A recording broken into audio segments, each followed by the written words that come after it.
Hello, welcome to the Reloading Podcast here on the Firearms Radio Network, presented by Patriot Patch Company and Camerado. How's everybody doing tonight? I'm all right. I'm here. Nick is here, but he's chasing down, looking for another mold that he's wanted to show us tonight. Yes, he was.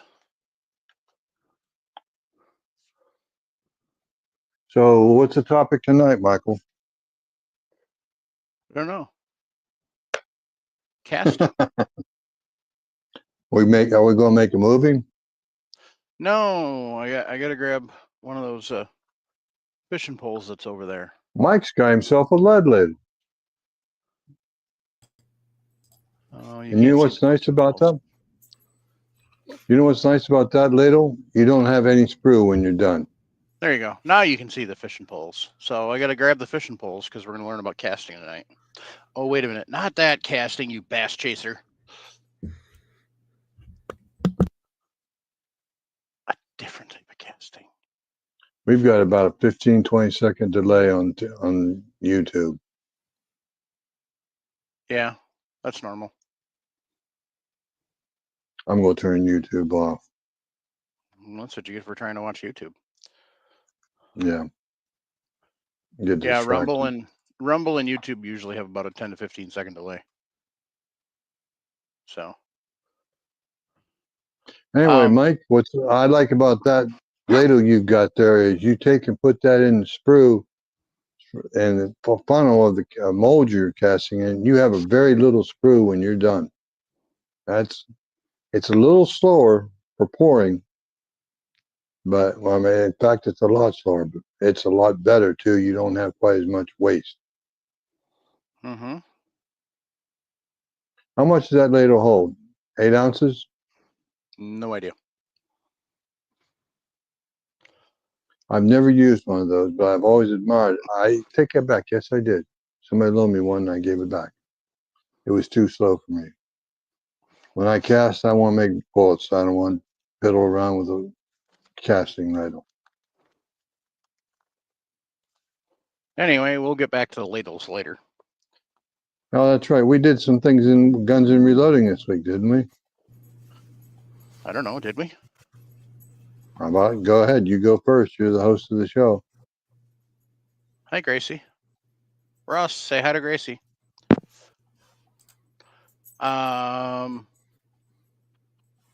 Still working on helping that friend out. So, also, kind of spreading the gospel of reloading to Bass Pro customers. Mm-hmm. So, and the gospel is tongue in cheek. So, before all the Christians get bent out of shape, calm down.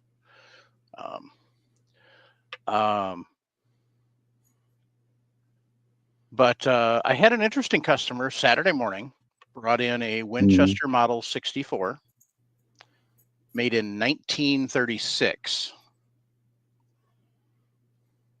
Caliber? 219 zipper. Jason! Oh my God. I muted you till you get your mic set.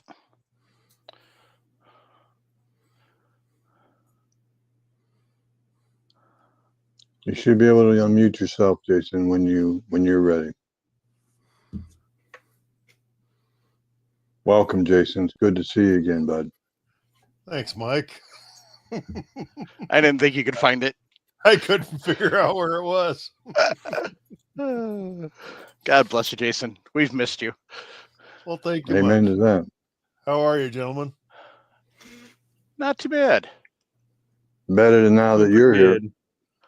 I was just telling him I got to look at a Model 64 Winchester made in 1936 on Saturday in 219 zipper.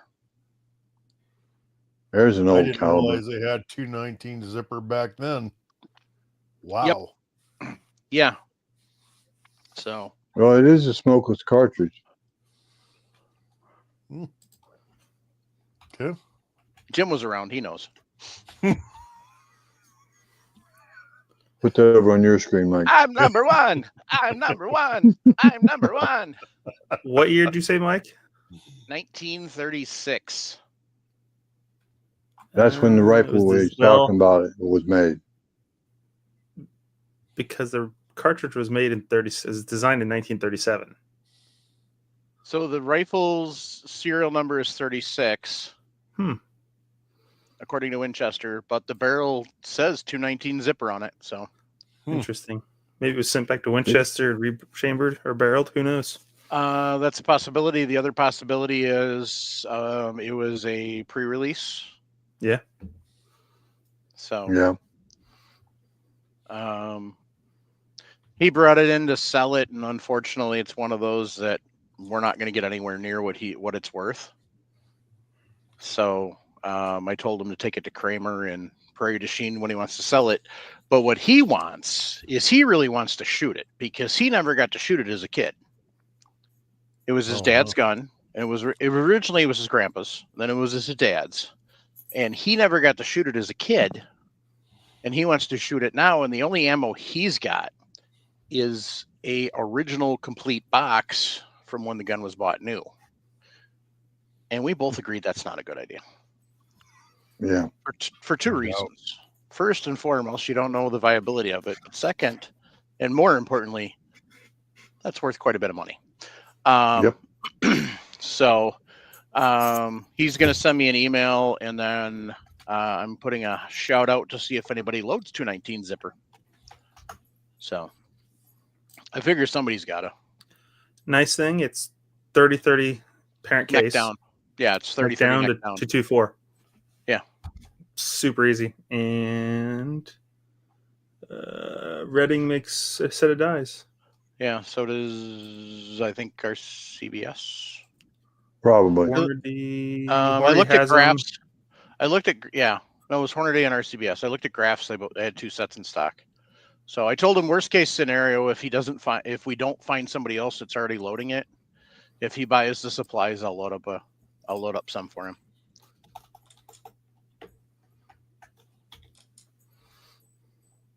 So, but you're darn right, I'm going to shoot the thing. So, but Welcome to Mr. Nelson. He's out there in the crowd. Mm-hmm. Hey, Paul, what's going on? So he's in recovery today. So The surgeon's number 10 blade did his fancy work.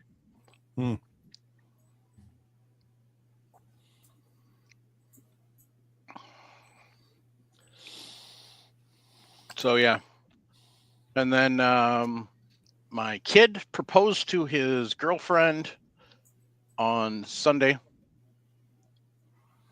So now they got to pick a date and start planning the wedding. Marissa pointed that out to me. That was nice. God, I hope they're not going to do like a fancy tux wedding because I don't want to dress up like a tux.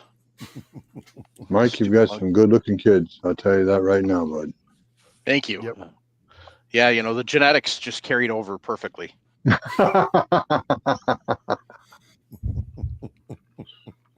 I would say it had more to do with the environment. That's awesome. Yep. Well, you know what? And you know what the best part is probably very few people will actually get that joke. Well, I got it instantly. So the people that will get that is either longtime listeners of the podcast or people that know me outside of the podcast. So it's going to be awesome. Anyway, so yeah, that's kind of been my week. I'm working on trying to. I was trying to figure out a way to get out and shoot this week before Sunday, but I don't think that's going to happen. So Sunday is going to be interesting because Ken's taking me to a Steel Challenge match on Sunday, but I'm shooting two guns this time. I'm shooting my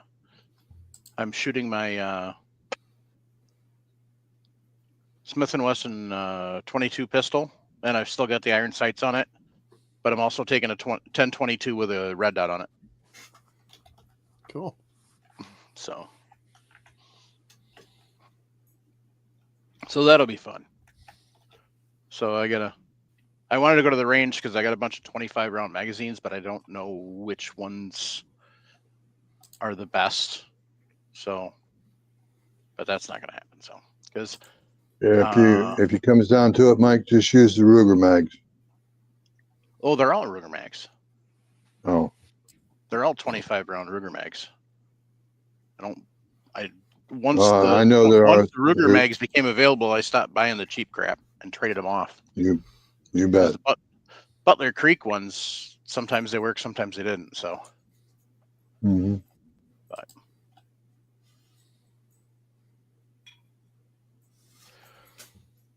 How about you, Nick? Did you do anything in guns and reloading this week? Bought another rifle. shocker. It was actually too good to go past one, so Shocker. What caliber? 308. Oh my God! Yeah, It is a military caliber. How boring. Well, it's a Century Arms sent me C with the wood stock, still with the original style magazines. Under That's me. $800. So what you're saying is you just wanted to get something to sacrifice a lot of brass. No, we're not going to sacrifice brass. It'll be getting fed steel case 308. There you go. That's the only casing that will be shot to that. Correct. Eventually, if I find cheap brass case 308, I might play around with it, but I don't plan on doing that. So are you going to reload the steel case just for fun? I kind of want to try it. See how well it does. Just especially if I find a set of 308 dies cheap, something I'm not afraid to ruin. Because I've heard rumors that steel cases. I might have an extra set of Lees. I might have an extra set of Lees laying around. I'll send you. Okay, yeah, especially because I've heard the rumors steel cases can wear out non-carbide dies. Steel cases wear out all dies. True. There is no rumor to that. They will wear Make out sure all. they're always clean, Nick. Make sure they're always clean. Yeah. You really got to make sure your brass is clean, and you got to make sure your dies are clean. Yeah, but this was make sure you use. Go ahead, Nick. This was I owed my dad some money for some guns he had bought me a couple months ago. So I saw it at the shop.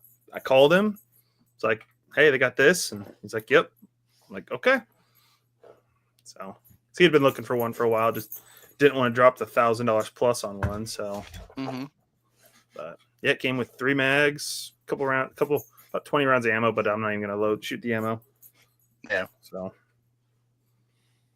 but other than that, Nick, when you reload those cases, make sure you use pure lanolin, pharmaceutical grade pure lanolin, because those 308 cases are going to be bigger than your 308 dies. Sounds good.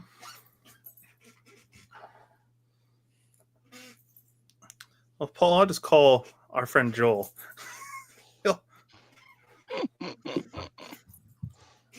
There you go. Oh, and I have a date that I get my reloading room back. Hey. June 9th.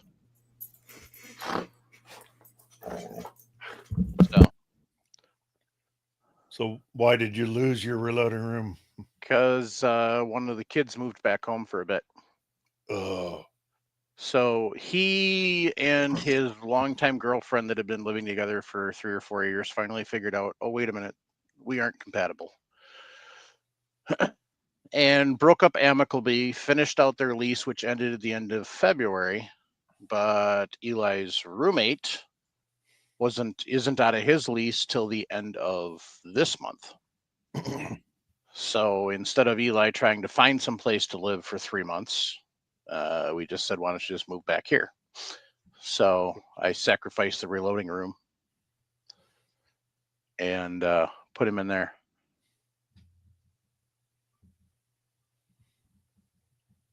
Ooh, Tommy Boy wants big of you, Mike. I know. Tommy Boy wants a Schofield and 44 Smith & Wesson.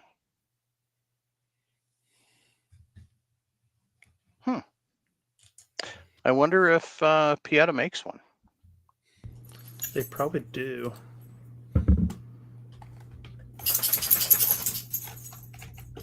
Jason. Your turn in the Yep. barrel, bud. What you been doing these last few months? Projects. Working on the farm. I know that. Thinking about reloading. I did some around Christmas time. Hmm. I made a lot of rounds of 38 special for my mother-in-law. That's what she Mhm. likes to shoot. Really haven't done much in shooting or reloading though. I'm torn between a lot of different projects, and right now is gardening season, so we're getting ramped up for that. I know But, you've been slave driving. I know you've been slave driving your wife. I see all the postings where you woman doing all the work. That's funny, Jason, because you'd look good in knee pads.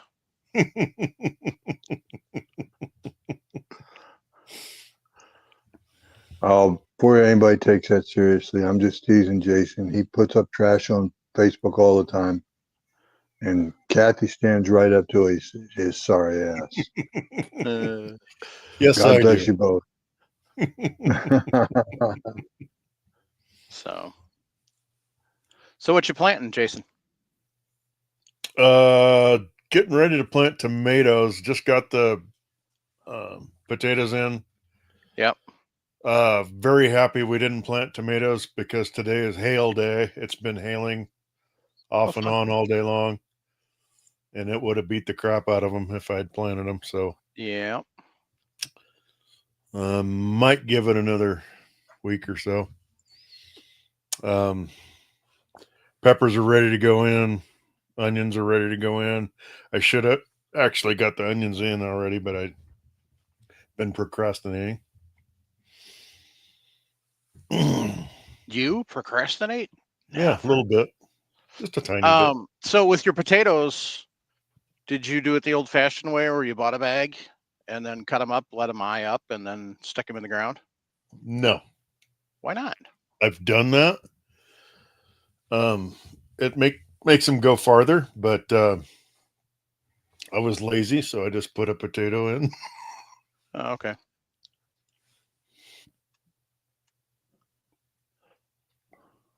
All right. I've been a little busy this last week. I've been talking about my wheel weights. 11 buckets of wheel weights. Every one was double full. Every one had mixed zinc, lead, and iron or steel wheel weights in it. I bought them up in around Cortland, New York. I forget the guy's name. His first name is Jeff, but it's not for. He doesn't live far from Reading Reloading. Anyway, Reading Reloading equipment.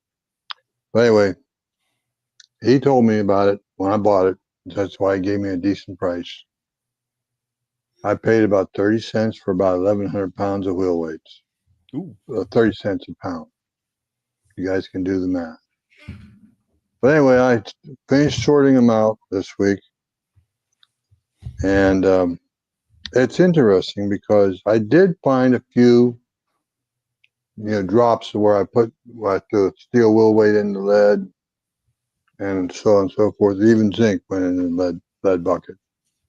And when I put it in that big pot I have, it's nothing more than a piece of at least 10-inch pipe casing, cut the same height as it is in diameter.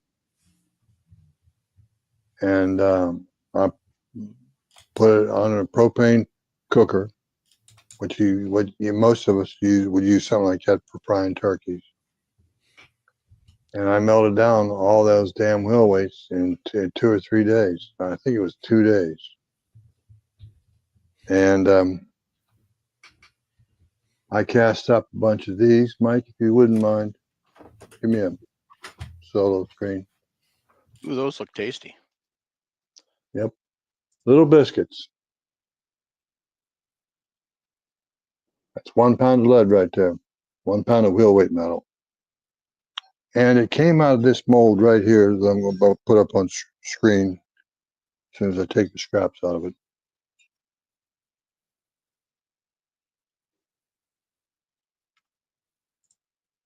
Where I got this, I don't know. I think it was a cornbread muffin pan at one time.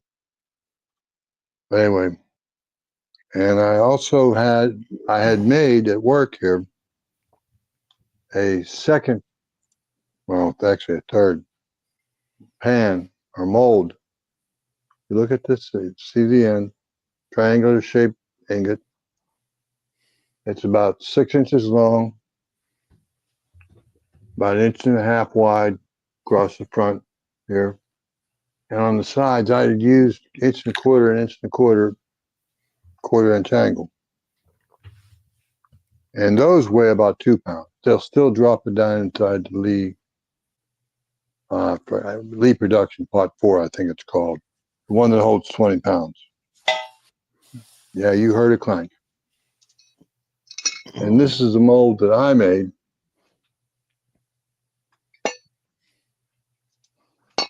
That these ingots come out of.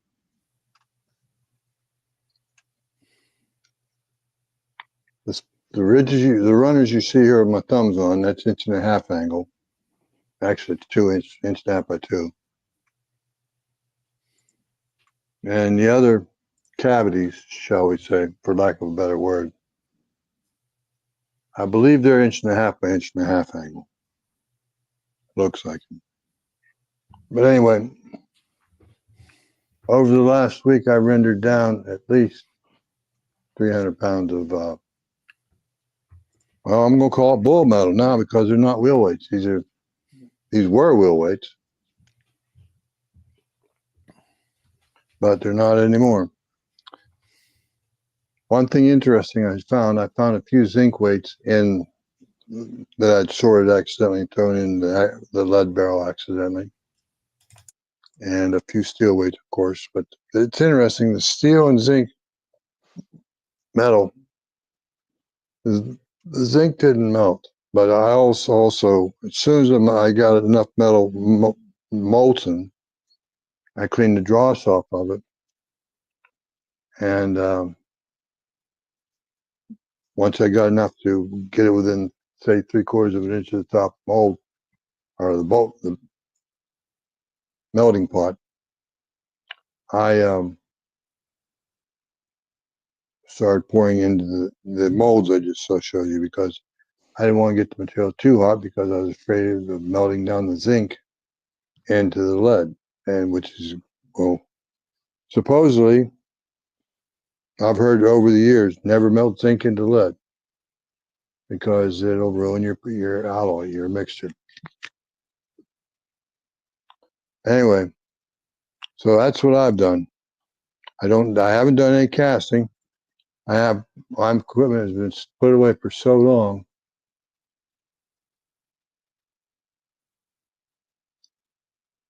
My stuff has been put away for so long, I have to take and go through everything to find the molds and so on and so forth. And to answer Paul Nelson's question about using sawdust for flux, and that's a good flux. I've been off work for a while, so I don't have a whole lot of mine, but what I did use was some old candle wax. It works pretty well too.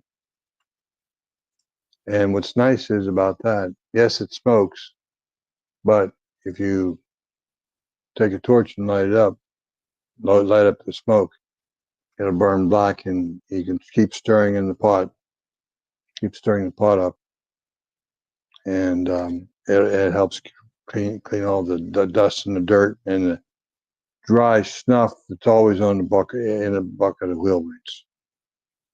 Dry snuff powder from the guys that work in the tire shop, spitting their chew into the bucket. One of the most gross things you can possibly imagine, which is why I wear gloves all the time when I'm handling the wheel weights. But I'm not going to complain because the guys from the tire shop, they do us bullcasters big favors. Uh-huh.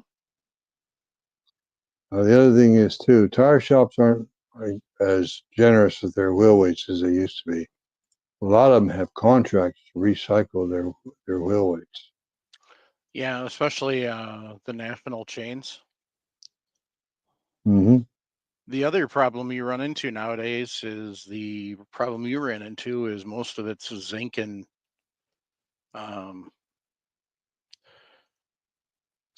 of it's zinc and steel now, instead of excuse me, instead of lead like it used to be. So I would estimate I lost 40% of the metal that I had bought to steel, iron wheel weights, at least 40%. I'm going to say I have about 50%, maybe 45% of the metal in wheel weight, steel in wheel weights, it's lead wheel weights. I'm sorry. yeah. And I have about 30% of that. I know that math doesn't work right, but I do have about a half a barrel. When I say barrel, I mean a 15-gallon barrel, not a 55-gallon barrel. Mm-hmm. About half a barrel of zinc wheel weights. And that's a question I've got for the gallery, in particular, Andy79 Z28. If you're out there, I would appreciate some information on how in the heck you render zinc wheel weights down, because it didn't seem to want to render down too well over a propane flame. But again, as soon as my lead was molten, I got it out of the pot, because I didn't want to, once I saw the wheel weights floating on the lead, I got them off there and then put the contents of the pot through these 3 molds I have. The mold I have made out of angle iron, I have 2 of those. So every time I poured, I cast 12 plus 16 pounds. Every time I poured, one day I poured five pours, and the first day I poured 3 pours. So 8 times 16, whatever you want to call it. But I've got myself enough wheel weight lead, I'm pretty sure, to last me well beyond my retirement.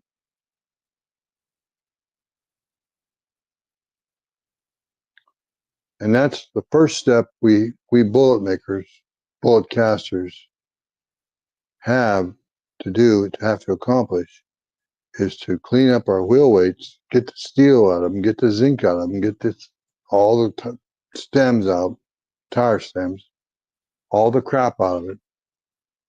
We have to clean up our metal so that we can do things like this. And now Nick and Mike are going to talk a little bit about, Jason's there too. We're going to talk about what we do with those ingots. These are ingots, they're not bullets. So Tommy Boy said you can have up to 2% zinc in your lead before it starts to show problems. Up to that, it's a very good hardening agent. I'll go along with that. And then Tommy Boy said old motor oil works for flux. Viejo from California said he uses paraffin or candle wax for flux like you did. Tommy Boy said that's what they tell you. They have no contract with anyone. Some of them that's case. Some of them that's not the case. So, but I've actually seen a couple of them that they actually honestly do have a contract. So, it's with Altera in this area, but I've seen some of the other ones. It's by recyclers regional. So, one thing I did discover, Mike, is truck tire weights. Those are a godsend. I mean, you're talking 8 to 10 ounce, 12 ounce, 14, 16 ounce wheel weights. Even those nowadays are mostly zinc. You know, I found a bunch of big ones. Yeah. So Tommy Boy said there's 2 types of turkey fryer burners, a high pressure and a low pressure. The older high pressure works very well. He's right. Yeah. I don't even know what mine is, but you know, a lot of times Bass Pro or Cabela's or your other outdoor sporting goods stores will have your little fish fryer combos or your turkey fryer combos on sale for $50-$60. You get a a pot, which sometimes is usable, sometimes it isn't, and then you get the burner. So I've tried a modern. I haven't tried a modern or new turkey fryer yet. I have an old high pressure, yeah, and it's interesting. If I adjust the flow at the hose, mine does not have adjustability. It's set, so it's probably a newer one. My wife is going to be pulling in very shortly, so I am going to mute because otherwise the dogs are going to go freaking psycho again. It's bad enough. Tommy said you got to watch out for the epoxy-based weights. They'll cut with dikes, side cutters, but they make a mess if they get in a pot. Yeah, because they won't melt. They'll just yep, go weird. They were like tape weights, except it's sort of a rubbery material with a heavy powder metal and impregnated into the rubber. But it's a tape weight. Yeah. So I'm gonna mute here. You guys keep talking. Nick, that means you got to talk. What? It means you got to talk. No surfing. Oh. No surfing auctions. I'm actually not searching auctions. I'm trying to do some research on something I heard earlier. But Tell us about casting bullets, Nick. it can be very dangerous for sure. If you not do it correctly, that's the biggest thing. But especially like in the milsurps, it's hard for certain ones. It's hard to get. You can't get cast or non-cast, so jacket bolts for them. So you got to cast. So like for instance, this is my mold that was custom made for 577 Snyder. So she's a big one. She's a 0.600 diameter, 530 grain. So you can tell it's a pretty good size. Sorry. But I'm trying to put you on. There we go. Thank you, Mike. Yep. Single cavity. So a little bit longer to cast them, but that's big. That's the big one for the Snyder. And of course I got my Martini here. And these are actually interesting because these are Lee 6 cavity handles. So these molds are so big they can only take the 6 cavity handles. But that's what you have to do for the milsurp. But I start messing with them for certain other cartridges. Like this is my 6.5 bullet mold. This is a Lee mold that is custom made for Mid-South. This one actually casts oversized to a 0.268, almost a 0.270. So the nice part about this one, I can actually size this down to whatever of the 6.5 cartridges I need, or if I want to shoot a little bit oversized, I just got to get the right push-through sizer for those. But that takes the next step, and I have a couple different options. I forgot to grab one.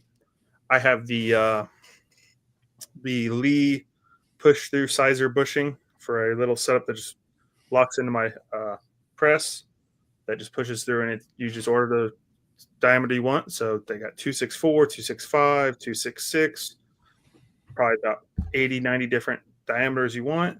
You just feed them through, and it feeds it into your normal Lee catch tube. And then I usually powder coat my bullets, or depending on the other one, I pan lube. These are pan lubed ones for my Martini that I got. So this one here on the right on the screen is the unlubed. One other one here is the just it's pan lubed with just beeswax.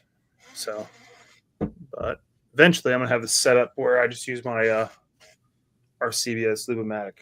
So I'll get the correct sizing bushing, correct seating, stem, or pushing stem, and then have the heater with the lube running in here, and then I'll run that one pretty well. So that's what I got. So. Well, Nick, the first thing you said was casting can be dangerous. Mm-hmm. What do you mean by that, if you don't mind? You want to be careful, especially where you store your lead. If you get any bit of moisture built up in that lead, you can have pretty scary situations where when that lead goes into your casting pot, it can pop and spatter lead on you, on other objects, creating pretty dangerous situation. So And what you're talking about is creating a steam explosion because you're working at temperatures over the boiling point of water. correct. You Yep. got your lead probably somewhere around 675, 700 degrees, and you put that few drops of water, a tablespoon or a teaspoon of water under it, you're going to empty that pot, and it could wind up going all over your face. Absolutely. I've had the tinsel fairy. She gave me a kiss across my lips, and I'll never forget it. Jason, you want to go? Yeah, sure. So I was thinking most of us cast when the weather gets nicer. We don't do it in the wintertime.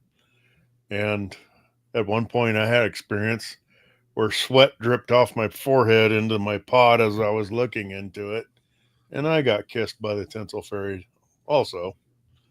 And Jim kindly pointed out, because I was dumb enough to post pictures of the lead that was on my legs and my foot, that you shouldn't be wearing shorts and flip-flops. Well, Jason, I confess, a few years after that photo you're talking about, I've tormented Jason for years for that. A few months or a few years later, I tried casting in shorts, but I kept my shoes on. I broke the sprue on a 6-cavity mold, and it just swiped right across my right leg, across my right thigh. Is that It right? didn't lay there. It just glanced right off. The next day, I had 6 perfectly spaced red marks on my leg. I didn't get burned, but I did pick up. Well, I did get a little tiny kiss of heat. But anyway, no, I've tormented Jason for years about that. He's been a very good sport about that, which is why I led into it. Poor Jason. Jason's had other incidents too, but we won't talk about that. Why not? Well, it's not on topic for the night, to be honest with you, buddy. Okay. Folks, I tell you the truth, I think the world of that guy sitting over there in Idaho.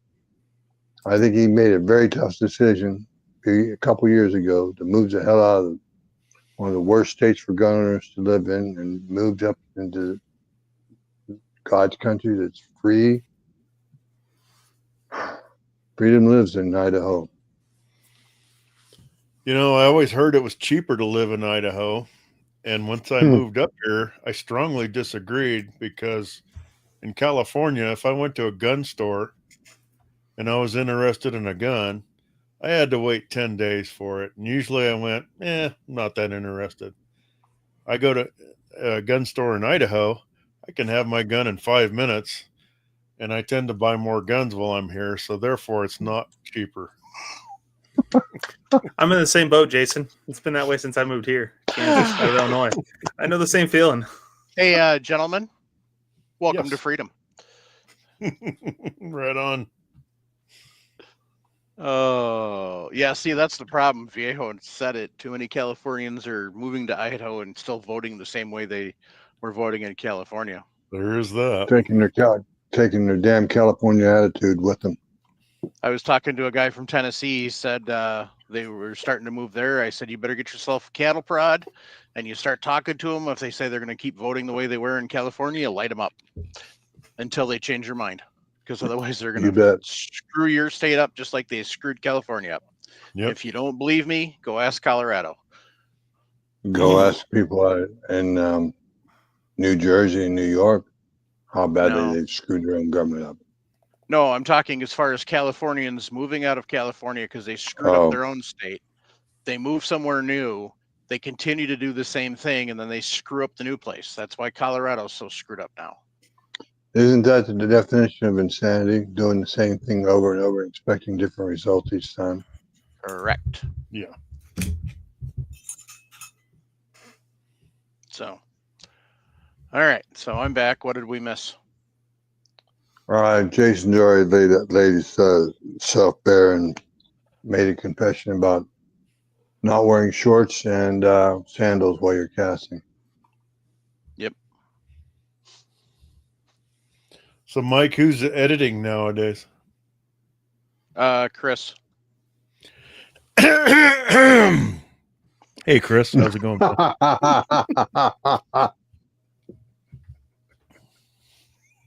Jason, you're a devil. But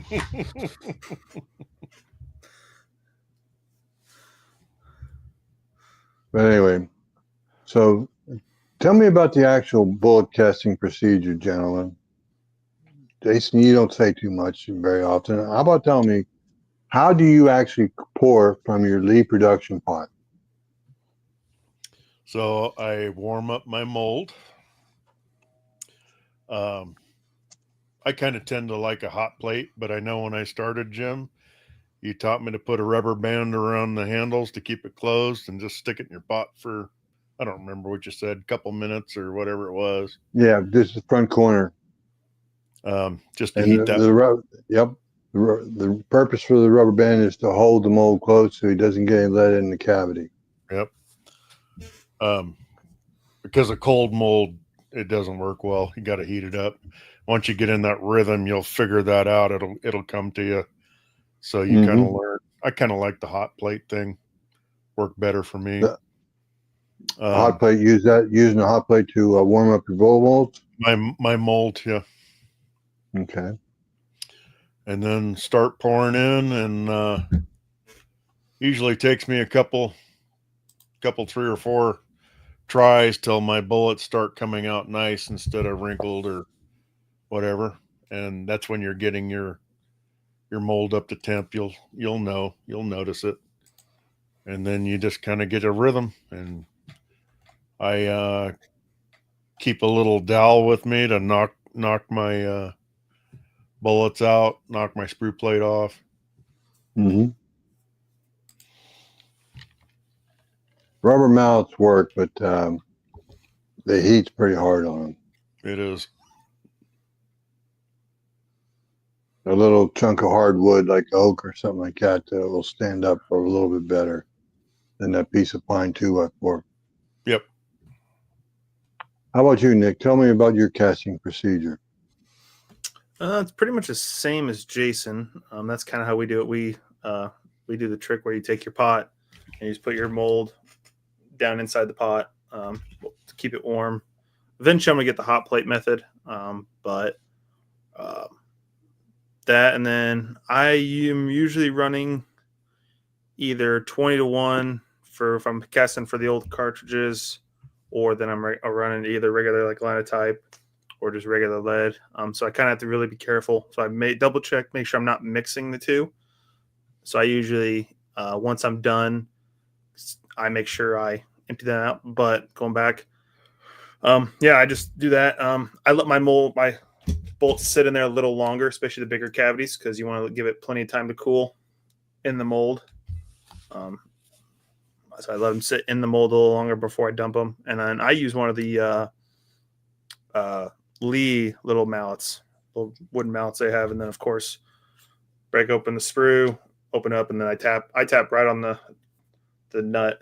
And that usually does pretty good. I make sure I smoke my molds every single time, just to be safe, especially on the big bullets.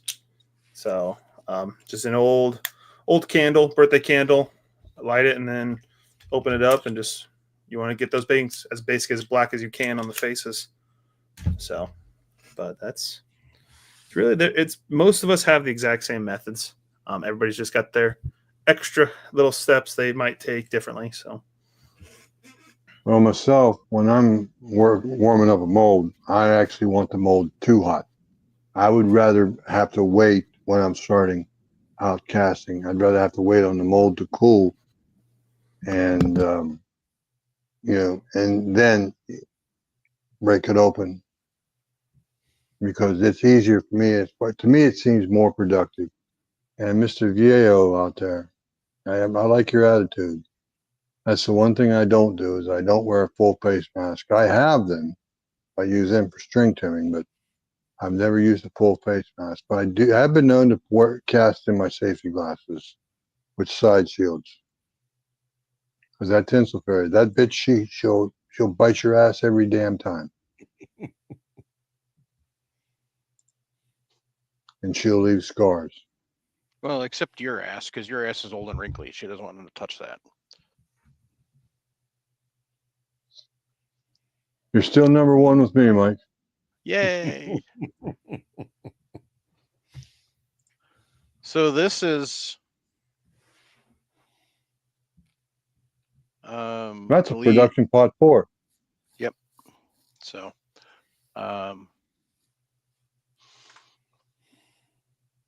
it's empty. But It's brand new. Yeah. Never I've been used. never used it. So What's down in the cavity of the pot? dead body. And that's a little metal or aluminum handle that screws on for your lifter. Oh.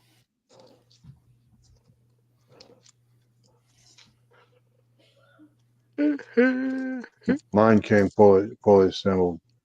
I have a pin that goes down to the cavity, down to the pouring spout. That's another problem I've had is if you make a mistake of putting raw wheel weights in that pot, you will ruin it. And I will tell you that, guys, because the dirt will clog up that spout. I don't care how much you flux it. I don't care how much you work it, stir it up. That damn dirt will work its way into that spout, and you're going to be fighting with trying to put a paper clip up a spout with hot lead coming down onto your fingers. It doesn't work too well. You got to take and do your rendering on a second pot. You know, a lot of the old timers used to use old disused Dutch ovens for melting of lead, and it works well. So Beautiful pot, Mike. somewhere in my storage unit, I have a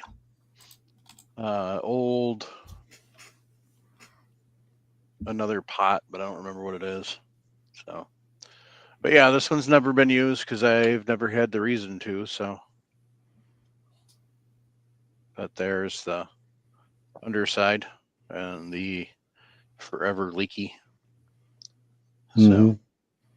Yeah, those things always leak. Better for it to leak than it is to clog up with dirt. so Tommy Boy said he used a 1-inch round bar that I tapped. My pot does not leak after that.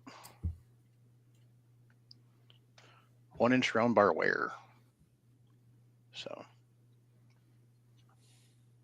but Oh, I bet he's putting a heavier handle on the, or you put the aluminum handle. Yes, I bet he put a much heavier. It's not a bad idea. No. Hmm. My problem right now is it's not screwing all the way on, so I don't know if it's not supposed to. Well, run it up finger tight. It stops there. Yeah, I'll go take a look at Yep. mine after the show, Mike, and I'll let you know. A metal, and I would make it out of steel. A 1 pound. It doesn't take much metal to make a 1 pound piece of steel. No.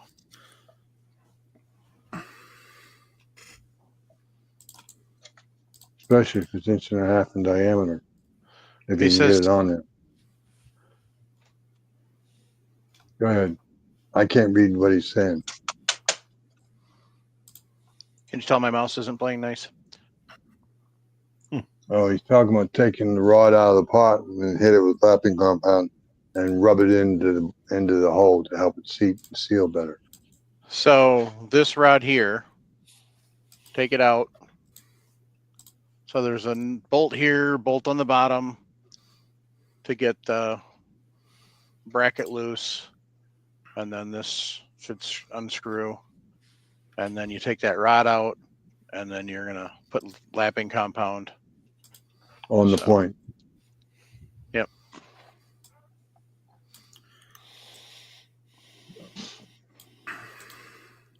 But there you go.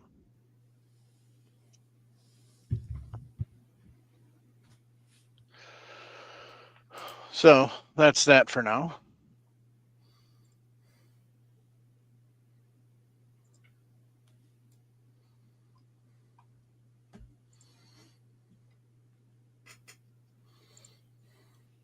But I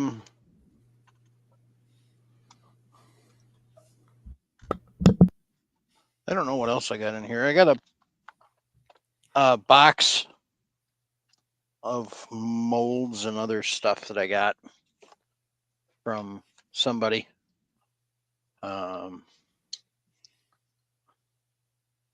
So here's a fun question. How do you figure out what mold it is? So like I got this here. Is it ley mold? I don't know. Best way to tell if it's a Lee is it aluminum. Yep. Is that mold aluminum, Mike, or iron?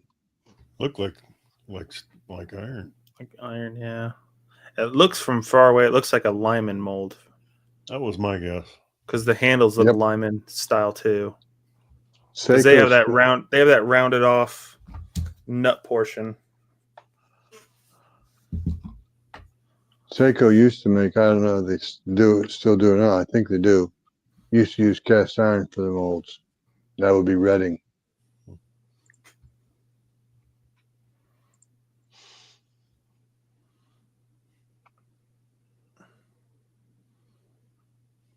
Lighting sucks. Holy crap! Yay, Viejo! You are a bullet casting addict. So there's your answer. I can't read it, Mike. Lyman. Lyman. Well, I know Ah. you can't read, Jim. You're from Pennsylvania. Actually, I have you know I'm from West by God, Virginia, Oh. where the men are men and the sheep are scared, and are mostly cousins and family. So what you're saying is you have a really long pair of boots and some Velcro gloves. Well, then why do you think they call me Daddy? Shut up, Jason. Oh my.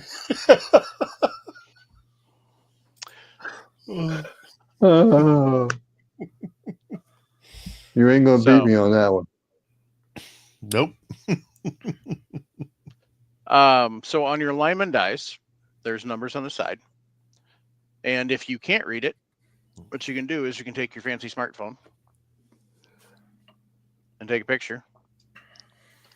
And then you can zoom in.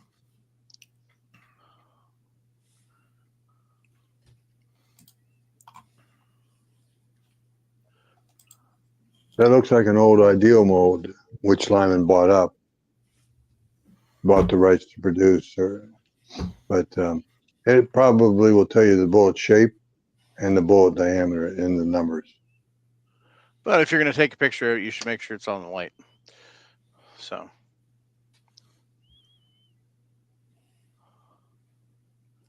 Um, 96C maybe? If it's supposed to be right side up with the Lyman being right side up. But then there's more numbers on the other one. I'm going to mute myself. Okay. So we will take a look at the other side. Because there's more numbers on the one side than there is on the other. So on the other side, it says 0143 96C. So we go to the Google view.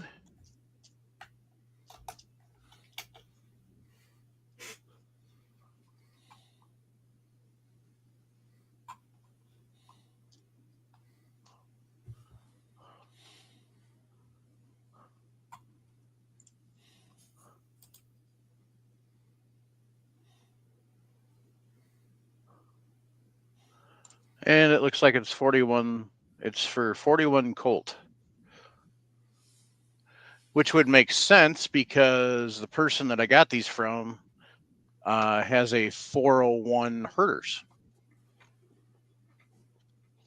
Magnum.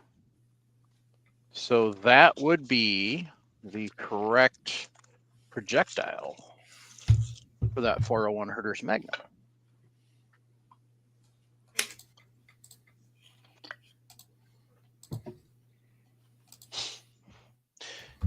Hey, Nick, you know what I did find that I have? What's that? Where'd it go?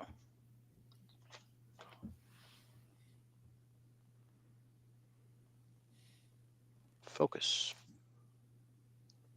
Oh, your Lead 312 mold? Yeah, 160. Yeah.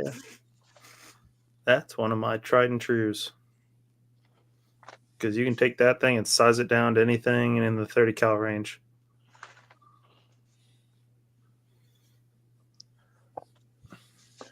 Hey, Nick, do you happen to have a 308 bolt gun?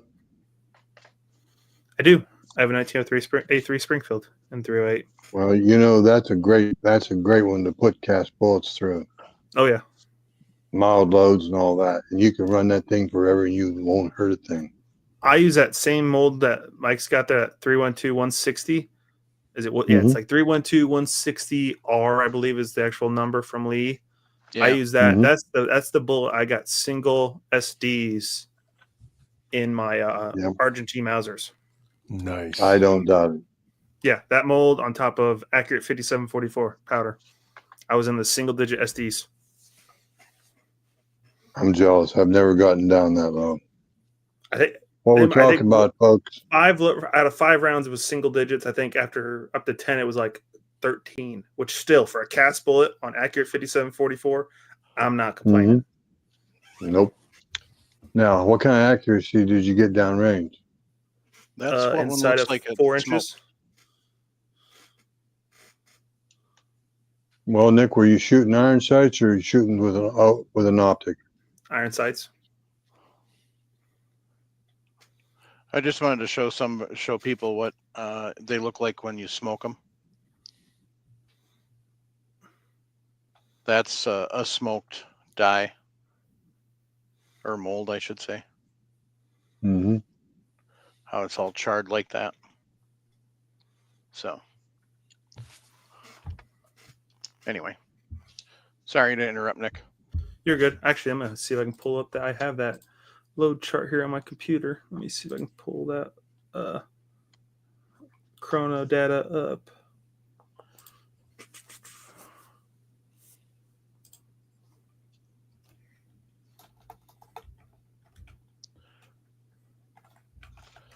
Ooh, this will be fun. So this is one that you don't see a lot anymore.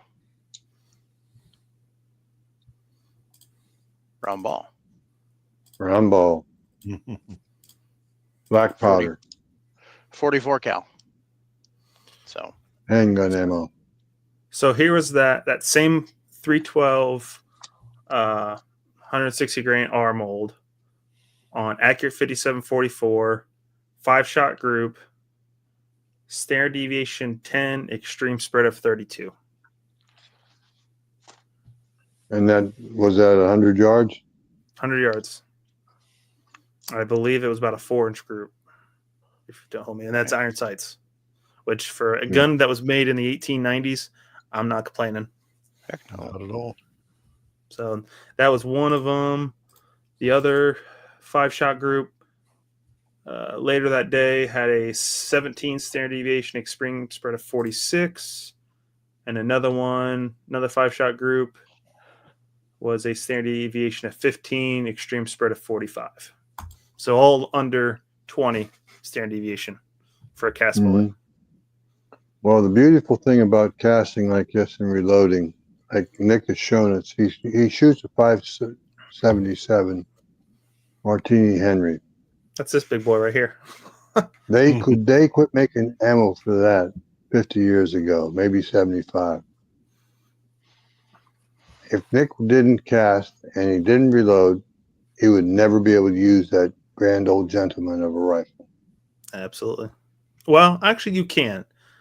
Companies like Buffalo Arms, some of the other ones, some other companies make cartridge, but you're paying over $7 or $8 a shot. When I can form it, shoot it under probably $350. So I'm saving about half price. Yeah. Plus, I find that the most enjoyable part. But you also forgot one thing in your equation, Nick. The fact that you can reload those cases. Absolutely. You're talking about $3.50 for his first round. Mm-hmm. Yeah, once that, the most expensive part's done. Because usually the lead's either free lead or I think we figured it was like 35 cents to 40 cents a bullet. Black powder, probably 60 cents at most to charge. You're about 8 cents a primer. Lube's usually free. Yeah. So it's your reloads are basically almost $1.50 at most, another $1.50 at most. Yeah. But yeah, no, that's the most enjoyable part. I have a video on my channel if anybody wants to go check it out. Literally just where I'm shooting these and just the enjoyment to see me shoot that rifle for the first time is just incredible. So I've seen that, and you can see the big shit-eating grin on Nick's face when he lights that old girl up. Yeah, screw it. That stupid camera. So I got to the bottom of the bucket. ooh, it's a good old lead. What you got, Mike? Ingots. Ingots. Quite a few. Which explains why the damn bucket was so heavy. Can you scratch them and get lead come off? Yeah. They're probably pure lead then. Oh, I don't know. I don't know. Hardness wise, they were the ones that we're using for casting for the 401. 401, and then he was casting for 45. So ACP or 45 Colt? I don't know. But he also had the round balls, so 452 230, so that'd be a 45 ACP. And then 452 200 semi-wad, so that'd be another ACP probably. Mm-hmm. I have that mold myself. And some 350 or 38 special. And some other crap. So hey Jason, remember those 210 grain 357 bullets I sent you a long time ago? Yep. Do you still have any? I bet I do. Yeah, that's a very special bullet. It's in my Seiko mold 5 cavity. And I bought that from a guy by the name of Bob Palermo at the Pennsylvania Gun Collectors Association. Had a gun show. Huh. And I love that old mold. Mm-hmm. this one's kind In fact, go ahead, Mike. 452 228. So 452 diameter, 228 grain. That's close enough to 230. Maybe a Colt though. Yeah, that's their flat bottom. Oh. You could use it for like 45 ACP, 45 Colt. Yeah, like it's a flat bottom. Yeah, like I think they call it their semi-wad, but it's not technically a wad cutter. That's weird. No, it says it's a 1R. Here's a 200. 1R. Here's another 200 semi-wad. So that 452 228 would be a good one for like a 45 Colt load. Probably a nice light load for 45 ACP. So somebody's gonna have to buy me a 45 Colt then. I don't even have 45 Colt. That's one caliber I don't have. Ooh, a 3. Oh, that's that same. What do we got here? Here we go. A 401. Yeah, a 401 145 SWC. That was what he was using. One of the ones he was using for that 401 mag. Herter's Magnum. And then here's a 124 grain 356. That's a 9mm bullet. Yeah. I think that's one of the ones I got from Travis. So. You hear from him anymore? Not often. So, unfortunately. But. Have you met him yet, Jason? I haven't. I have probably been close to a year since I've talked to him. Yeah. Hmm. I haven't talked to him in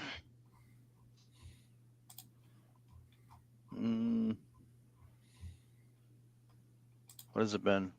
3 months? So Nick, that's for you. Say that again about the Mauser mold. That's super accurate. And I can size it. So that 312 160, I think it's 161R, I believe, is the Lee number.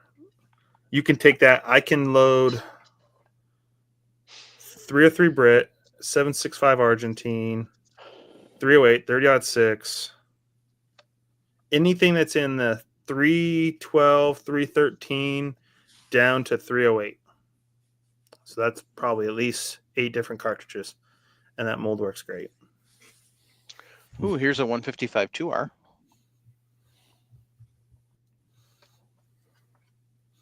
I can't tell how many hundreds of, if not thousands of those 312 160Rs we've casted. I think we've worn out one mold. It's a 162R is what Lee 2R. says. I couldn't And then remember I've got a 155 2R as well. I Interesting. didn't know they did a 155. I knew the 160. Mm-hmm. Huh.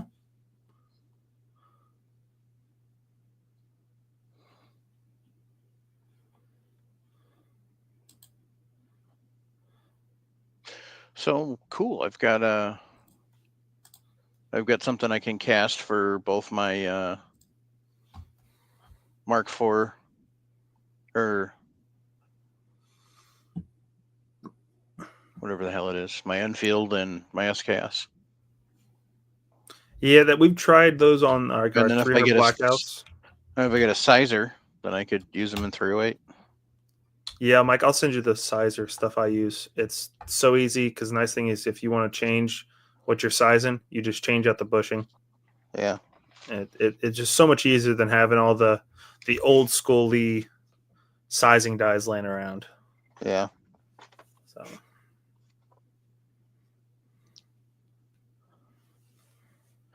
So it looks like the 155.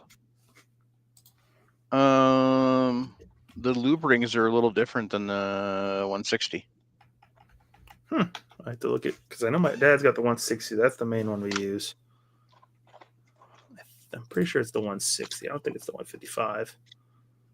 Let's see. Bullet molds. Shiny. Bullet molds. I'm on our good friends at Titan Reloading. 30 cal. Where are you at?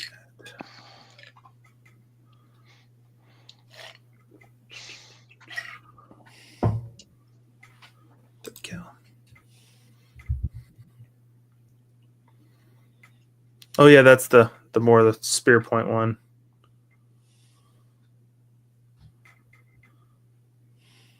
They don't even make the 155 anymore. Ooh, collector's edition. Well, you said 312. My bad. I'm looking at the wrong. I'm looking at 309s. So you're just a putz. I was at the wrong one. Before I left Pennsylvania, I was asked to do some casting in a brand new RCBS mold. Bullet weight was 130 grain, but it's 30 caliber. And the guy asked me to give it a try. Or actually wanted me to make a handle for it, machine down handle, the Lee handle for the full mold. I told him I'd do it under one condition, that I get to cast 2,000 bullets out of it. It was actually for the 7.62 by 39 Mm-hmm. cartridge. I haven't seen those bullets in a long time. I have to dig them up and use them in my 308 Winchester bolt gun. I'll give you a hint, Jim. They're in a coffee can. When I left that factory, I stopped. I lost access to the unlimited coffee cans. That's for Did damn you? sure. Classic. So to re-answer that one message about that bullet mold, I actually was using the Lee C1 320. Wow, I cannot talk today. C312 185 1R Okay. was the mold I was using for that. So it was a heavier. Mine casted a little heavier. They casted to the 190 by the time I gas checked and lubed them. So that's what my Argentine rifle liked. So that's what we've been using for those. I think I went with a little bit heavier bullet just for that reason. But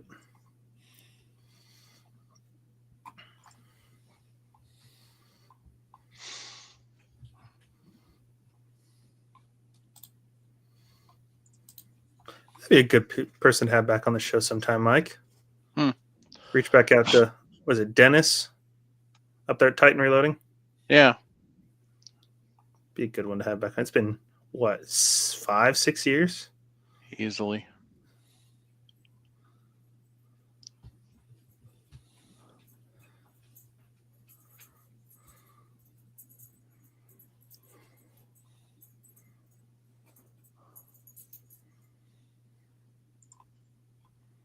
Why do we cast bullets?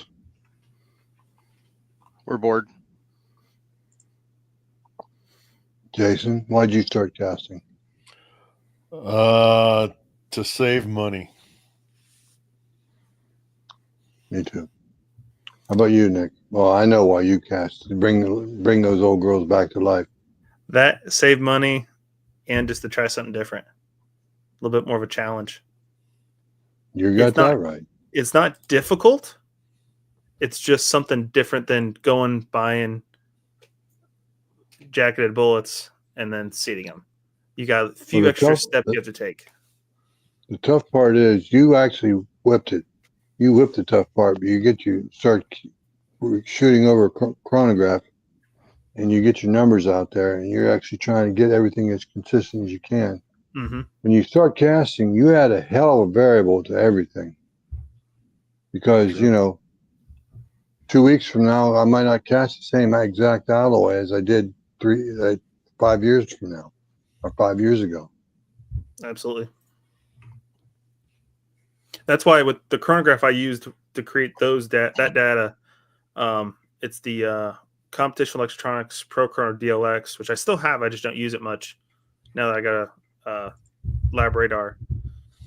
That prints out a nice sheet, breaks it all down. But once I start using my lab radar more, I'll be doing the same thing. Because every time I try a new, say, grouping of bullets with a new batch of lead, like you said, Jim, it could cast differently. You might have slightly different weights.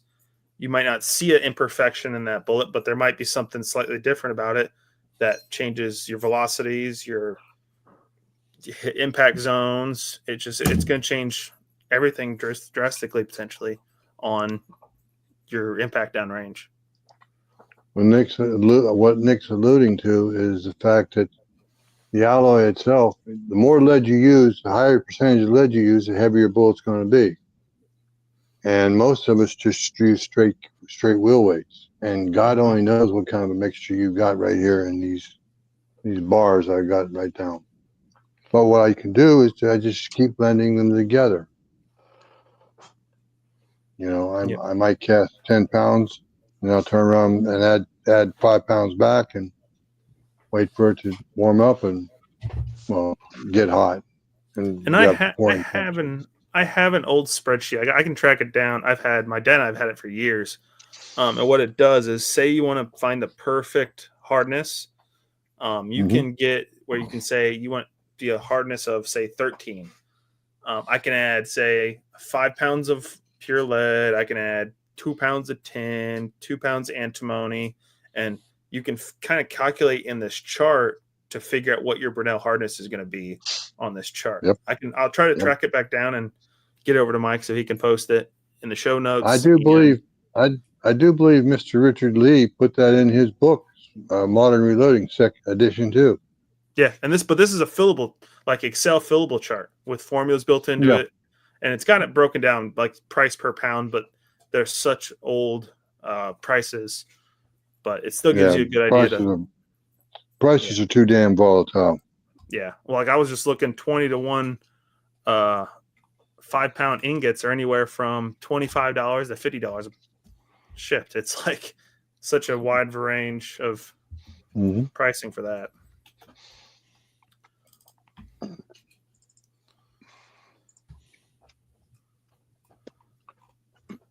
Excuse me. Sorry.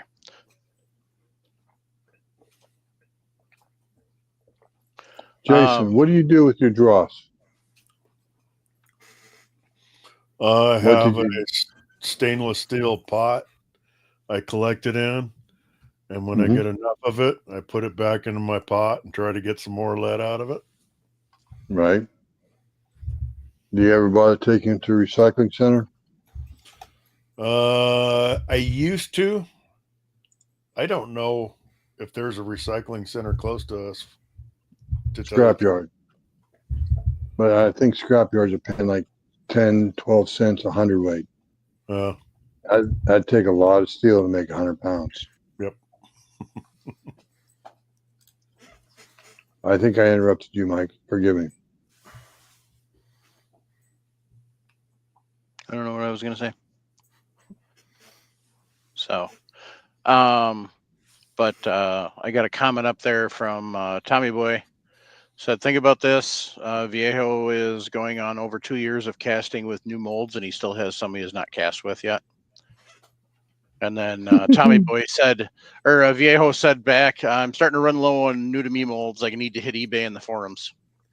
That's how I try to do. I look for the best price stuff out there, even if it's slightly different than what I'm going to use right now. I'm trying to look for same caliber, but different bullet sizes, bullet profiles, just to try and see if, say, something like one of my Argentine Mausers or something likes a different profile bullet over another. So I shared your that mold in the comments, and I also am putting it in the show notes. Awesome. And yeah, Viejo's got the spreadsheet. Yep, it's by Bumpo. Yeah, Bumpo 628 is who designed the spreadsheet. Yeah, it was. I have it from 7/6 of 2012. So that's how it tells you how old this spreadsheet is, but it's still good information. Nick, I'd like to see a copy of that spreadsheet. Yep, I think I have your email. I'll forward it to you. It isn't hard. So Raggle Fraggle asked, how consistent is the hardness of straight lead? Tommy Boy immediately answered, it's not. That's right.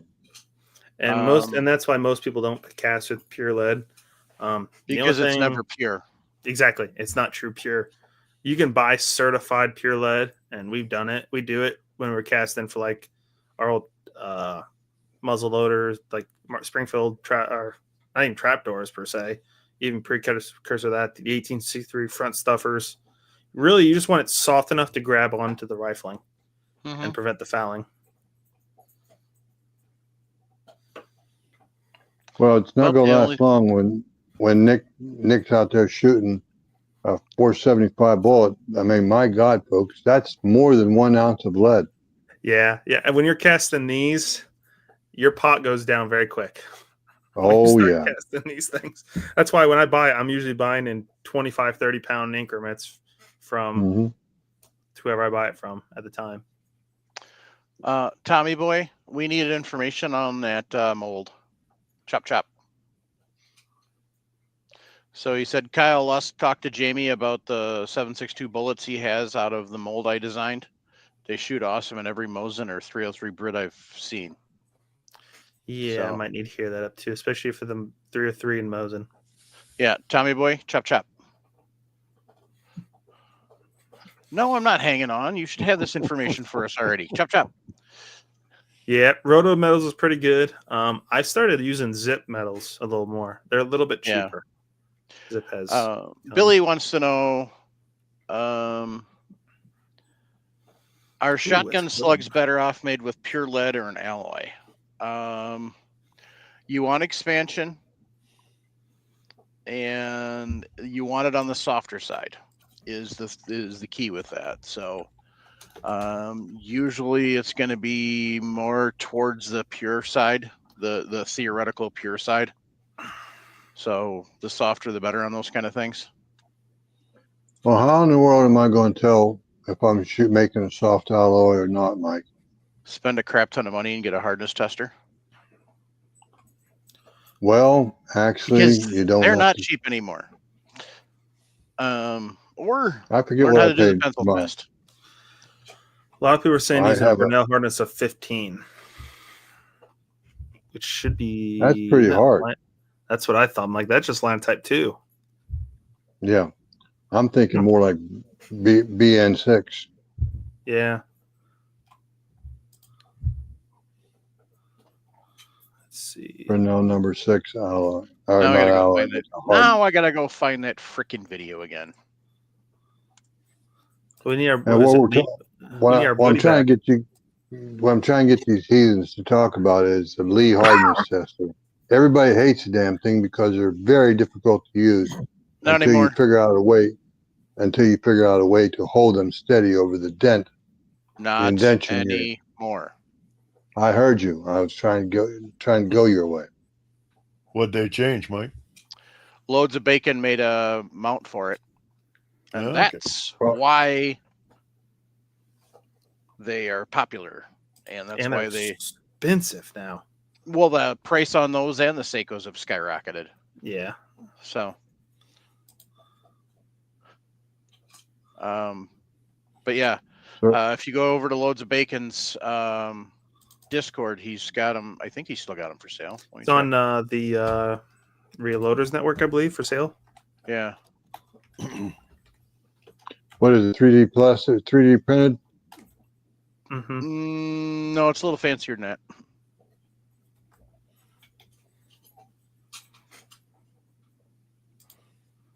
Basically, you're turning your Lee hardness tester into like a microscope.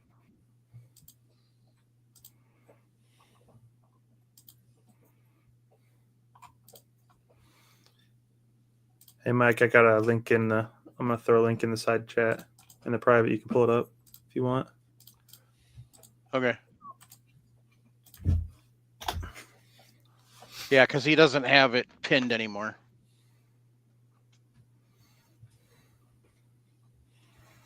So, GGW outdoors, that's a nice thought. However, not really anymore. Because a lot of your fishing weights have switched over to zinc.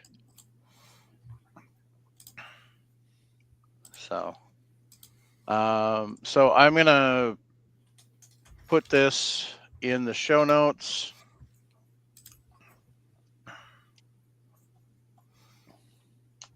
I'm also going to post it here in the chat.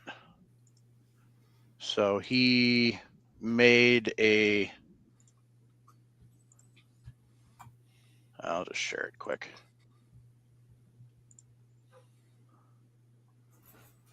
Share screen. So what he did is he made a microscope stand for the Lee leadness hardness tester, and then he's got a little light stand that works with it. Here's the combo together. So little combo setup, works really well. Everybody who I've heard that tested it abso-freaking-lutely loves it. My dad's got one, loves it. So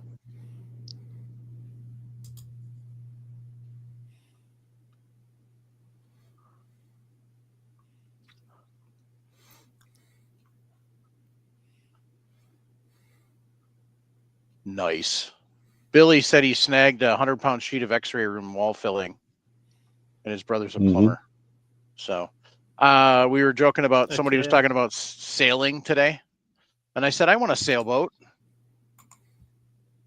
I said, but I want a sailboat so I can scrap it and take the lead out of the keel. You bet. And they looked at me funny. And I said, I'll tell you just where think else of you all the find heavy, bullets I can make. heavy.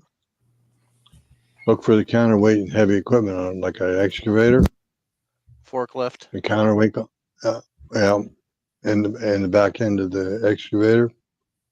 They scrap. If you ever find a scrap excavator, you're gonna find a ton, and I mean literally tons of lead for the counterweight. So Tommy Boy said accurate molds 31-215B.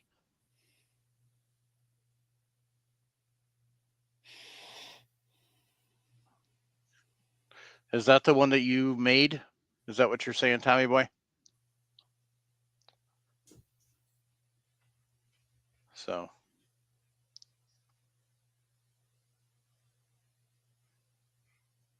Viejo said he made a video once on a setup for the Lee hardness tester using a water bottle and a toilet paper tube. Worked great. Yeah, I could see that working. So.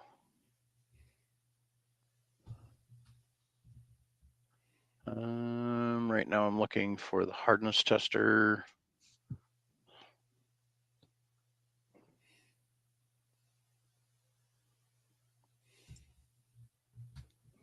Anyway, I made my own holder out of wood years ago. But I yeah. have no idea where the darn thing is now. So the hardness tester right now is $80 at Titan. Wow, prices have gone up. Not very much, because I paid $75 for mine probably 10, 15 years ago.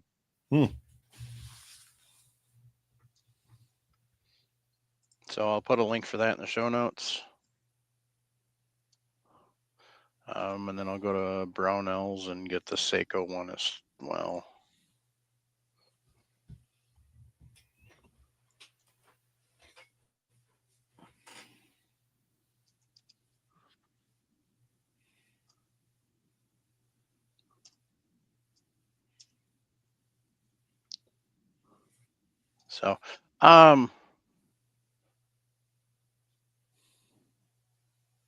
So Tommy Boy, you're saying you took that mold and then just adapted it?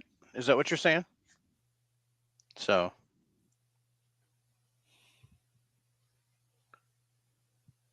Viejo said that lately he's using the die body press method. Leadsmith showed that one not long ago. Okay. So. Wow. Holy crap. So the Seiko is currently $219.99 at Brownells. Ouch. Yeah. Ouch. But if you listen to We Like Shooting as well as us, then you will know that We Like Shooting has a coupon code for Brownells. So.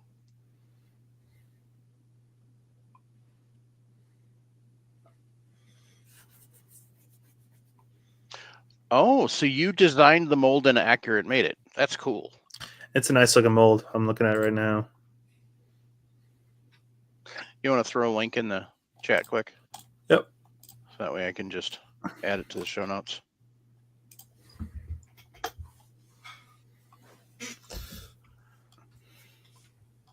Please and thank you. Whoops.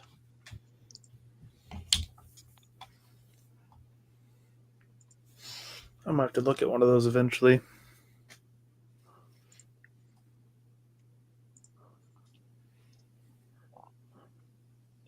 Get your stuff while you're young and can single, Nick, because once you're married and you start raising a family, you're going to wonder where the hell the money went. Yep.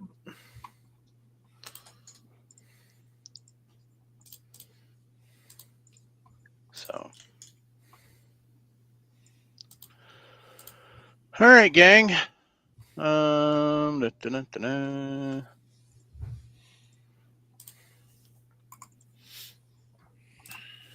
Randall said a set of drawing pencils make good hardness testers. Yeah, I'm gonna find that video and include that in the show notes. So said the Mosin and the 303 Brit have very similar throats. That's why it shoots well in both, which makes sense. Mm-hmm. So.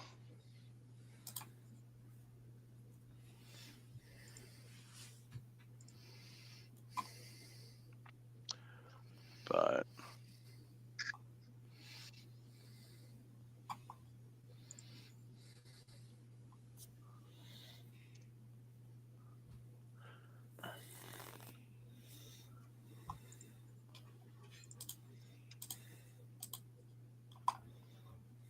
that's a cool looking bullet. Anyway. So Kyle said he loves casting, hasn't bought factory ammo in over 15 years. I haven't gotten into casting yet, but other than 22, I haven't bought factory ammo in I don't know how long. I'll buy factory bullets, but I haven't gotten into casting yet, obviously. But I've got the stuff. I just got to get around to doing it. So, and now that I know I've got some lead ready to go, away we go. So, anyway.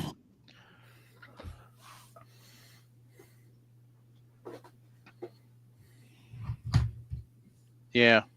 So they were both designed for 200 grain round nose, never changed their throats when going to pointed bullets. So, yeah, because if we still had the 1903 in the original configuration, that probably would use the same bullet. But when they redid it to 3-06, they changed that around, and away you go. So, but all right. So yeah, there's kind of a basics on casting. Your biggest things are safety equipment. Make sure you're using proper safety equipment, gang. Don't be dumb like Jim and Jason, because then you wind up looking like them. I mean, for crying out loud. If you don't use your safety equipment, if you do not use your PPE, you're going to wind up looking like that or like that. And I mean, do you really want to look like that? Or like that? No, you don't want to look like that. So, Kyle said that casting is like a relaxation serum. No, that's just the lead fumes. I put a podcast on when I'm casting. Yeah. Yep. Never put a fan at your back. Have it blow from the side. Never That's have it blow right. from the front either. You want it blowing from the side. So if you're casting here, you want it going like this. So lead fumes can be very dangerous very quick. If you push a fan from behind you, the eddies your body creates is going to pull that smoke right into your face. Yep.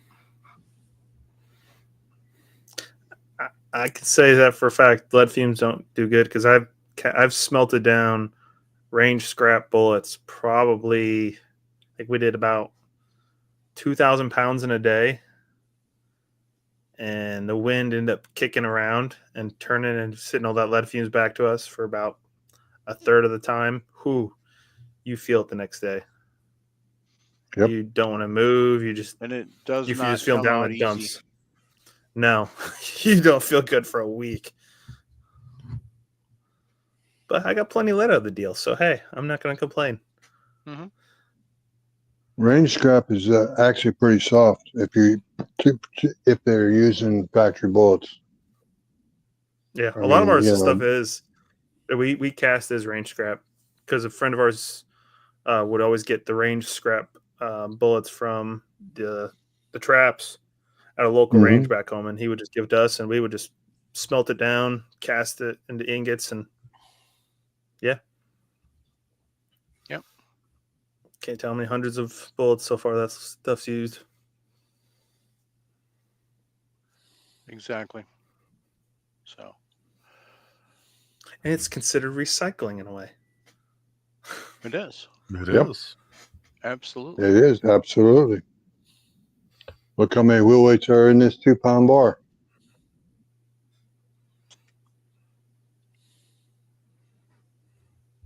Yeah. It said Billy said it's the same as welding galvanized metal. Heavy metal poisoning is a bear. Yeah, don't weld Yep. galvanized. We've tried that. It's nasty. It's It toxic. just, and it doesn't work very well.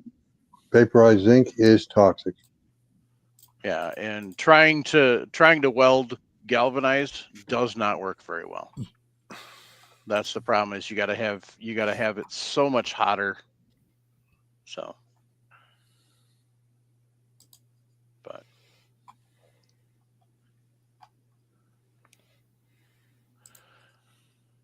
all right, gang. Well, I think that kind of covers it for tonight.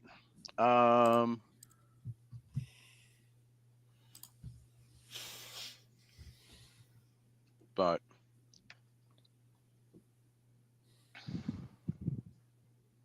Well, like we're playing show and tell and stuff like that. I just want to remind the listeners, if you want to see the stuff we put on, you have to come over to YouTube. yeah. Thanks to Jason for joining us tonight. I don't bother Amen to Jason that. much because I know he's busy, but I knew that I needed to bother him for this. So, so thank you, Jason. You bet. Thanks for having me. Absolutely. And as you know, you're welcome anytime when you got time. So Okay. maybe in July it'll slow down a little bit because you won't be building another garage this year. Or are you still finishing the inside of that? No, it's done. Nice. I've been using So that the heck means out of it. so that means we need to see the reloading room. It's a mess. Well, aren't they always? So, all right, gang. I want to thank everybody who listens every week. Red wine to get rid of the toxic fumes you inhaled. If that works, that's cool. Whatever works for you. At least it'll make you feel better if you drink a couple bottles. Tonight it's Jameson and Soda Stream Mountain Dew Zero.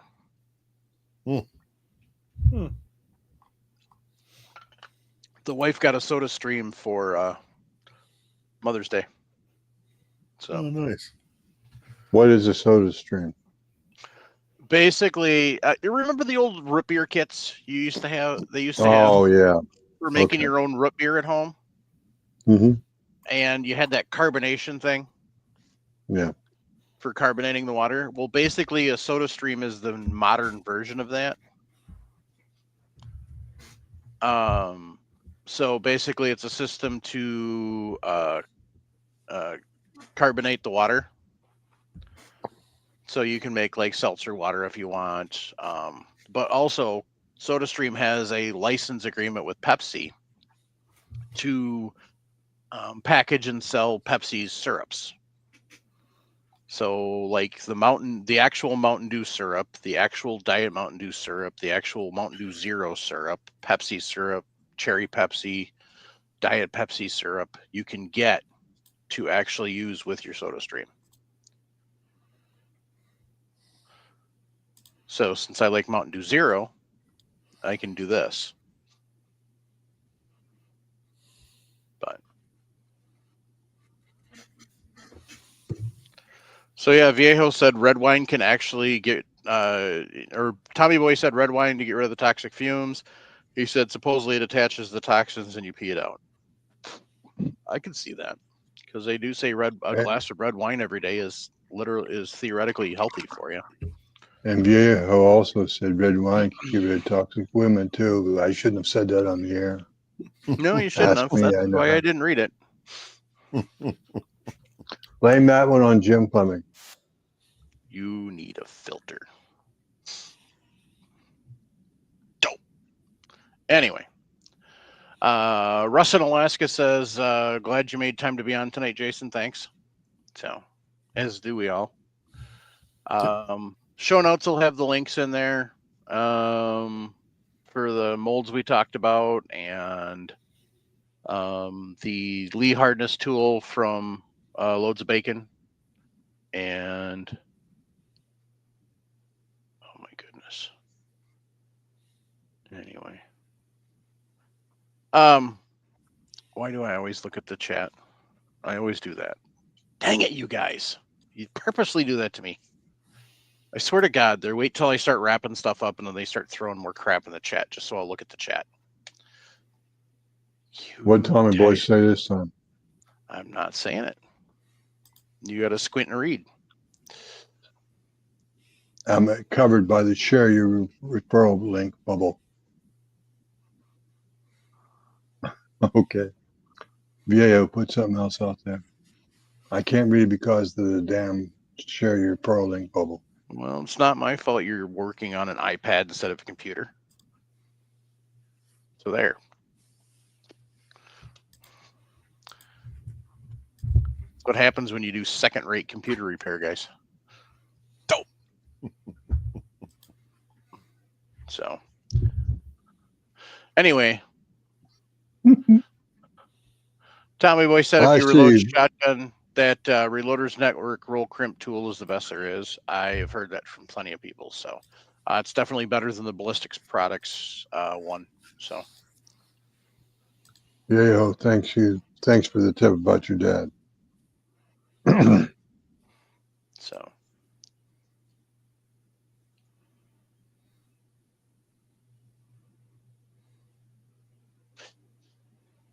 Viejo as in like former major league pitcher?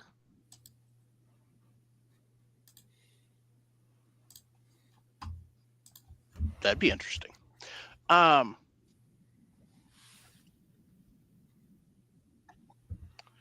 Anyway, so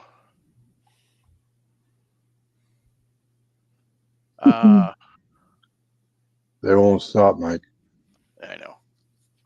They're doing it on purpose. But anyway, so yeah, grateful for all the extra.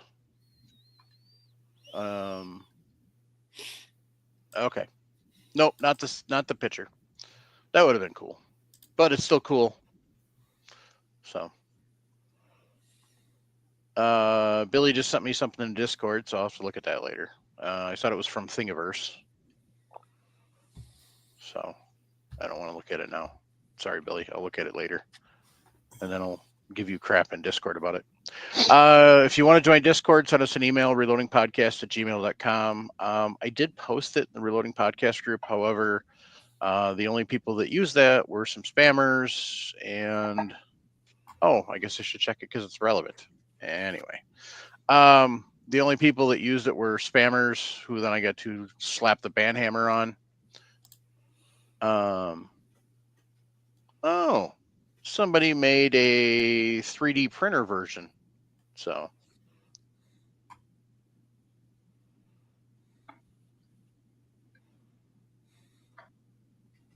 anyway. So yeah, Billy sent me the 3D printer version, so of the stand for the Lee hardness. So so that's cool too. It's a different design than Loads of Bacon's. So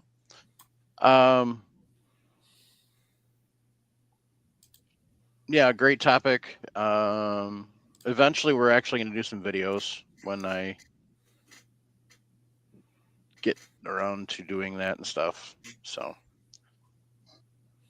sometime this summer, I'll actually do some casting. I'll probably wait till like July when it's really freaking hot. I know when I start casting, I'm going to do some videos of myself pouring the silver stream. Yep. So, hey, Jim, what's that on your hat? It's a patch from the Patriot Patch Company. And the patch says, Army, Navy, Marines defending freedom for 250 years. We are rapidly approaching the 250th year of American independence. Mm-hmm. Yes, we are. Army, Navy, Marines, no Air Force. That's weird. Well, do Well, you know when the Air Force came into existence? after W2. Was it after World War II? Yeah, Oh, yeah. 1947 or 48. It used to be called the Army Air Corps. Yep. I have an uncle that was in the Army Air Corps.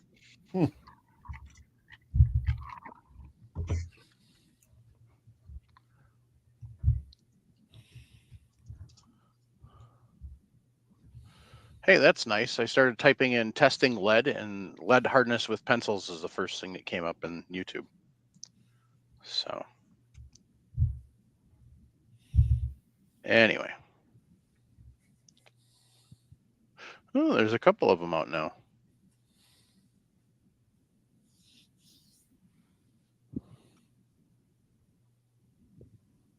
Anyway.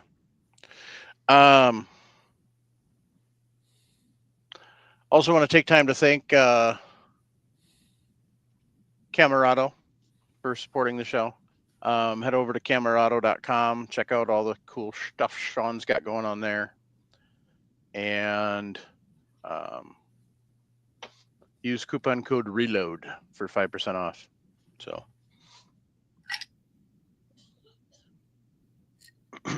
excuse me. Anybody got any shout outs? I just wanted to say that I'm going to ship some of those 210 grain bullets to somebody down in Georgia. There you go. Since he was so generous to me. Georgia. It doesn't melt. Lead melt in Georgia? Oh, you'd have to check with Chico on that. Chico lies.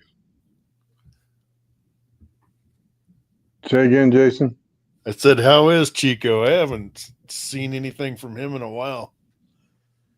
He's busy with his own Georgia shooting connection. When I get back down there, I'm going to take some guns and ammo with me, and we'll go pop a few caps at the range. Cool. Sharenda has actually met him. Has she? Yeah. So 2 years ago. But all right, gang. On that note, keep your brass shiny. Jump on the Millsap short bus. Keep I can your never powder remember. dry. I was wondering if you'd remember that, Jason.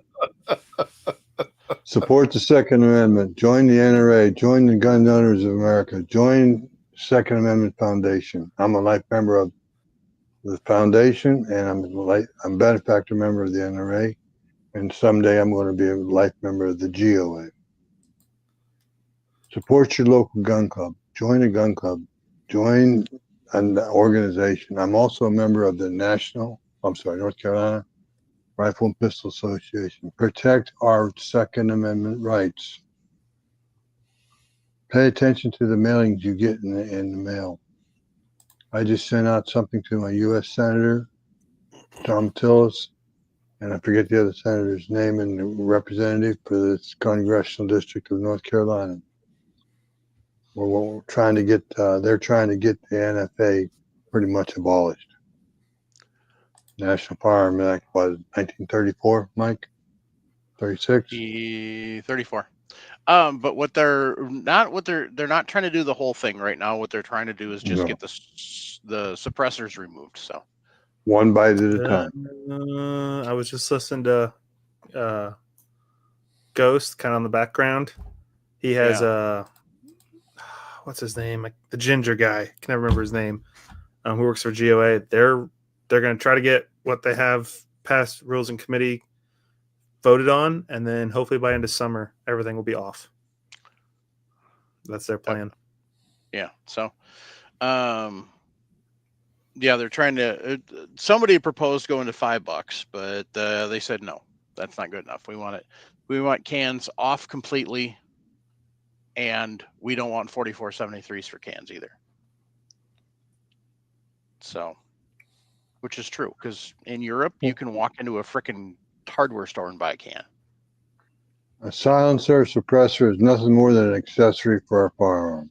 It's a muffler. It's a safety device. If you look at Yep. Hiram Maxon's blueprint and design and patent, it was considered an attachment noise muffler, I think is what he has on it, or something like that.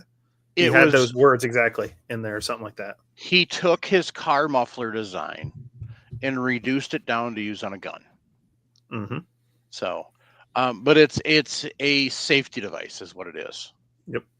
And that's what they're approaching it is, which it is. It really is a safety device. So, and it they're is for common hearing use. protection. Yeah. It's not the evil item that Hollywood made it out to be. It is very, very hard to get something Hollywood quiet with a can. 22 is about the closest I think you can get with a true good can. And it's got to be a bolt action single shot. Mm-hmm. So, and you're talking subsonic. I love it when I see a revolver carrying a suppressor. There's only one. It's shrouded too. The barrel cylinder gap is shrouded.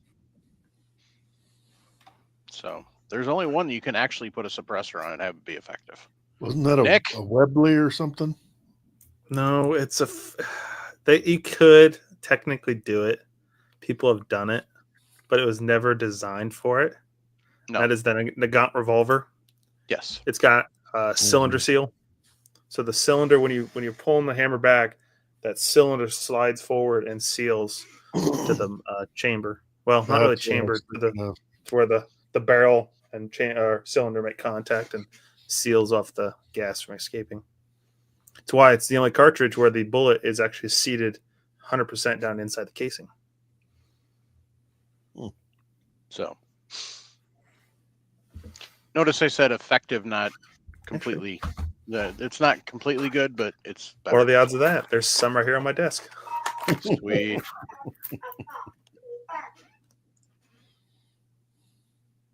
Cool. So, nice. But yeah. Nick's talking ammo, not suppressor. No, I'm talking. That's the ammo. So on, and Jim's also a life member of the NRA. So Gresham's been critical, like a lot of us have him in the NRA. He had Jeff Knox on Sunday, and Jeff Knox is the son of Neil Knox. Neil Knox is famous for the Cleveland Revolt back in the late 70s, which kind of fixed the NRA back then. Jeff has been working along with a lot of people in the last 5 to 10 years to try and fix the NRA. He actually finally got on the board 4 years ago, and so he's been working from the inside. And I'm still waiting.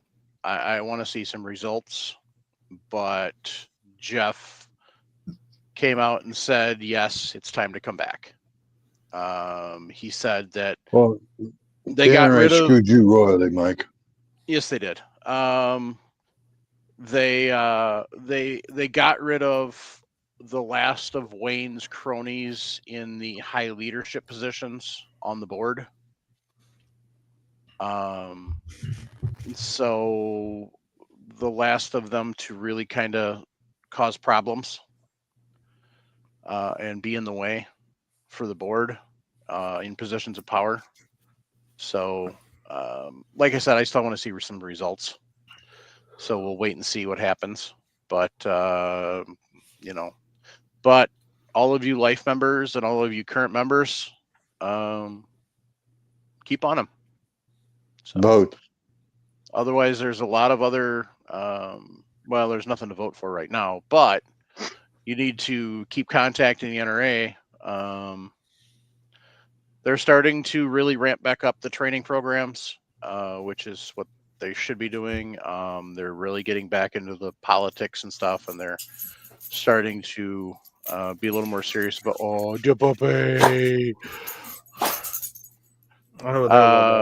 they're starting to be more serious about accountability. So, but that's where the membership needs to step up and hold their feet to the fire. So they did another round this year of electing people to the board that are going to help continue to push forward. So, but we need them back in the fight, and we need them back healthy in the fight. They actually made a post the other day about the stuff with the suppressors. They wanted off NFA as well, which was kind of shocking for them to come out and say something like that. Yeah. So, but most important thing we say tonight and every night, if you're struggling mentally, reach out, get some help, 988 or 1-800-273-8255. Take that first step. Continue to fight the good fight. We need you here. We want you here. Part of it's selfishness because we need and want every gun owner we can get. But most of it's because I guarantee you there's people out here that care about you and want to see you here tomorrow, that will miss you. Whether you think that, whether you're believing the lies that you're hearing in your head that nobody does, that's bullshit. There are people that want you here. There are people that need you here. So reach out, get the help. Show that strength. Especially you, my brother veterans.